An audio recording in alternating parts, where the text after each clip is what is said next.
अस्सलामुअलैकुम। मैं इस वक्त गुजरांवाला जीटी रोड पे चेज़अप के जो बिल्कुल सामने कुछ थिएटर्स वगैरह हैं, मैं उधर उसके सामने खड़ा हूँ और आप देख सकते हैं कि कैसी बेहुदा किस्म की तस्वीर आवेज़ा कर दी गई हैं। अंदर भी यही हाल है, जो बड़े बड़े जो बोर्ड्स हैं उन पर आप देख सकते हैं।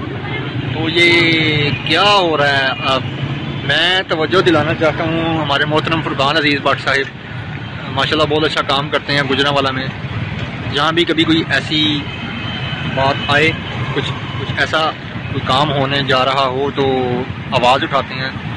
तो मैं उनकी तवज्जो दिलाना चाह रहा हूँ कि वो बराए मेहरबानी इस पर ज़रा अपना कुछ रद्द-ए-अमल दें और इंतज़ामिया के साथ बात करें ताकि इस तरह के जो काम यहाँ पे रुनमा हो रहे हैं इनको रुकवाया जाए।